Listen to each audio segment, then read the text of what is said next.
Assalamualaikum warahmatullahi wabarakatuh. Jumpa lagi bersama saya Ibu Monik dalam mata kuliah Bahasa dan Budaya Indonesia. Nah, dalam sesi ini saya akan menjelaskan tentang ejaan. Sebelumnya, apa kabar kalian? Semoga kalian baik-baik saja ya. Nah, mari untuk lebih jelasnya kita simak video berikut ini.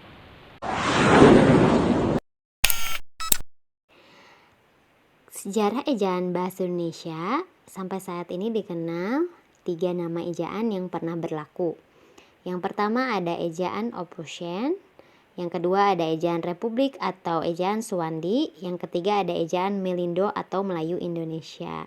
Yang pertama, ejaan Van Ophusen ini ditetapkan tahun 1901 yang merancang ejaan itu dibantu oleh Engku Nawawi Gelar, Sultan Makmur, dan Muhammad Thayyib Sultan Ibrahim.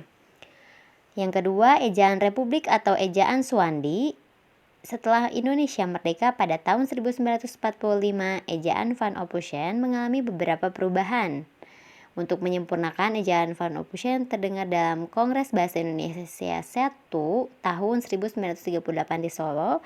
Kemudian tanggal 19 Maret 1947, Mr. Suwandi yang pada saat itu menjabat sebagai Menteri Pengajaran Pendidikan Kebudayaan Republik Indonesia melalui sebuah putusan Menteri Pengajaran Pendidikan dan Kebudayaan 15 April 1947 tentang perubahan ejaan baru, meresmikan ejaan baru yang dikenal dengan nama ejaan Republik yang menggantikan ejaan sebelumnya. Lalu berikutnya ada ejaan Melindo Melayu Indonesia. Nah, ini juga merupakan usaha dari penyempurnaan ejaan sebelumnya ya, yang harus dilakukan pada Desember 1959 atas kerjasama kedua negara yaitu. Lalu ada juga ejaan Bahasa Indonesia yang disempurnakan pada tanggal 16 Agustus 1972. Presiden Republik Indonesia meresmikan pemakaian ejaan Bahasa Indonesia.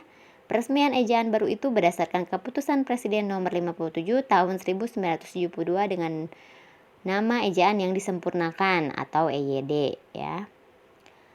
Lalu yang terakhir ada EBI, ejaan Bahasa Indonesia. Adalah ejaan yang berlaku sejak tahun 2015 berdasarkan peraturan Menteri Pendidikan dan Kebudayaan Republik Indonesia nomor 50 tahun 2015 tentang pedoman umum ejaan bahasa Indonesia.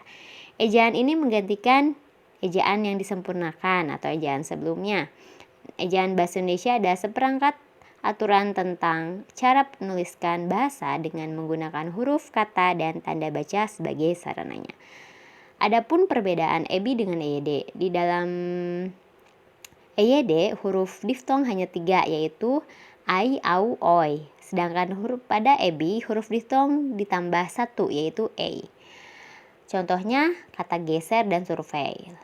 Lalu penggunaan huruf tebal dalam EYD, fungsi huruf tebal ada 3 yaitu menuliskan judul buku, bab, dan semacamnya. Huruf kapital. Nah, ini dia penggunaan huruf kapital dan huruf miring. Huruf kapital digunakan huruf pertama awal kalimat, huruf pertama petikan langsung, huruf pertama dalam ungkapan yang berhubungan dengan hal-hal keagamaan, contohnya Allah, Nabi, huruf pertama gelar kehormatan atau keturunan yang diikuti nama orang, Raja Salman, lalu penggunaan huruf pertama nama jabatan atau pangkat yang diikuti nama orang, contohnya doktor, untuk nama orang, untuk hubungan kekerabatan, bapak, ibu, dan untuk nama hari, bulan, tahun, hari raya. Lalu yang kedua ada huruf miring digunakan untuk penulisan nama buku, majalah, dan surat kabar. Menghususkan huruf bagian kata, atau kelompok kata. Untuk menulis kata nama ilmiah atau asing ya. Misalnya dalam bahasa Inggris ya, kata-kata dalam bahasa Inggris itu ditulisnya dengan huruf miring ya. Jenis kata dalam bahasa Indonesia. Yang pertama ada kata benda atau nomina, kata kerja atau verba, kata sifat adjektiva, kata ganti pronomina, kata keterangan adverbia, kata bilangan numeralia, kata sambung atau penghubung konjungsi, kata sandang yaitu artikel, kata seru atau interjeksi seperti ayo, aduh, wah, ya. banyak sekali. Kata depan, preposisi. Kata serapan, kata yang diambil dari bahasa asing dan diintegrasikan ke dalam bahasa Indonesia. Kata serapan dikenal dengan kata pungutan atau pinjaman. Kata-kata asing yang terserap ke dalam bahasa Indonesia diantaranya adalah faktor adopsi, adaptasi, dan pungutan atau pinjaman. Adopsi yaitu dengan cara mengambil kata asing tanpa merubah pelafalan maupun penulisannya. Contoh hotdog, pizza ya.